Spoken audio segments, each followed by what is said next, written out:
নমস্কার বন্ধুরা, কেমন আছেন সবাই? আশা করি ভালো আছেন। উষা কুকিং চ্যানেলে আপনারা আরও একবার অনেক অনেক স্বাগতম জানাই। তো আজকে আমি আপনাদের জন্য একটা দারুণ রেসিপি নিয়ে এসেছি। ইলিশ মাছ ভাপা একটু অন্যরকমভাবে করব। তো দেখুন, তার জন্য একটা বড় সাইজের ইলিশ মাছ নিয়েছি। এই যে একদম বড় মাছটা, ভালোই আছে। তো এই মাছটা দিয়ে ভাপা করব। তো প্রথম থেকে আপনারা দেখতে থাকুন, খুবই ভালো লাগবে ভিডিওটা। আমি মাছটাকে ভালো করে কেটে বেছে নেব।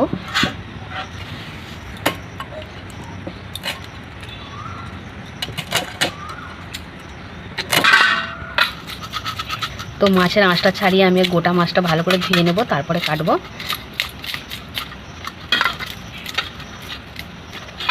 ছালটা কেটে তো মাছটাকে দেখুন ভালো করে সুন্দর করে ধুয়ে নিয়ে আঁশ ছাড়িয়ে চলে এসেছি। তো এবার কেটে নেব।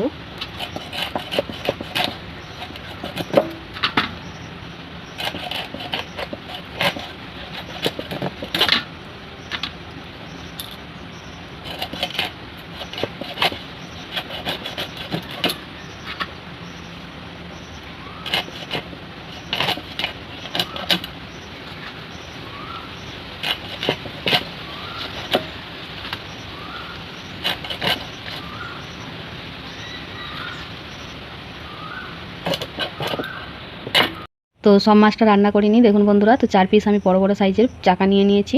তো আমরা বাড়িতে 3টে লোক, তো ওই জন্য 3 পিস করিনি, 4 পিস করেছি। আর এখানে নিয়েছি সরষে আর কাঁচা লঙ্কা চিড়ে দেবো। তো হালকা মশলা একদম এই রান্নাটা করব। খেতে কিন্তু দারুণ লাগে গরম ভাতের সঙ্গে। আর ইলিশ মাছ তো এমনিতেই সুন্দর খেতে, তো ভালোই লাগবে।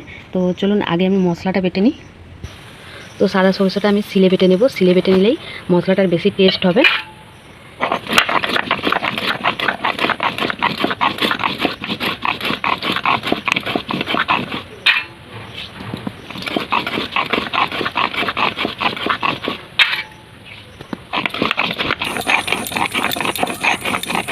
তো একদম মিহি করে আমি মশলাটা বেটে নেব।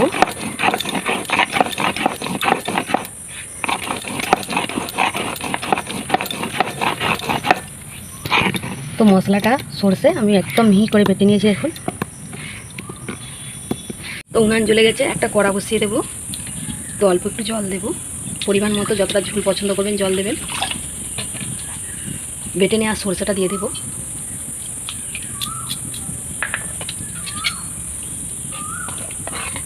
ভালো করে সরষেটাকে জলের মধ্যে গুলে নেব।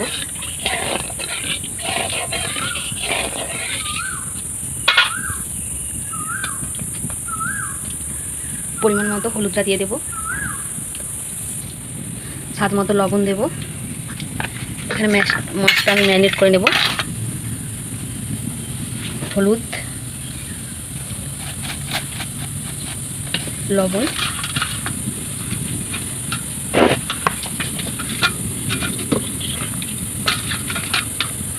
অল্প একটু কাঁচা সরষের তেল,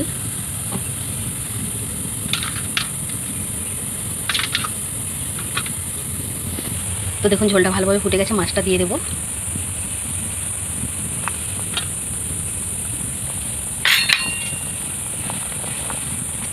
অল্প একটু সরষের তেল দেব।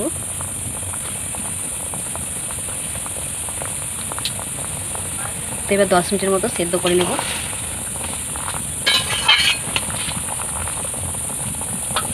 তো মিনিট 5 মতো ঢেকে দেবো, তাহলে মাছটা ভালোভাবে সেদ্ধ হয়ে যাবে। তো কিছুটা চেরা কাঁচা লঙ্কা দিয়ে দেবো। তো মোটামুটি হয়ে গেছে, কাঁচা লঙ্কা দিয়ে একটু সেদ্ধ করে নেবো হালকা করে। তো খুবই সহজ, খুবই তাড়াতাড়ি হয়ে যায়। আর কালারটা দেখুন কত সুন্দর হয়ে গেছে। তো মাছের ভাপা একদম রেডি, তো নামিয়ে নেব। তো দেখুন বন্ধুরা, আমার একটু অন্যরকমভাবে ইলিশ মাছের ভাপা রেডি।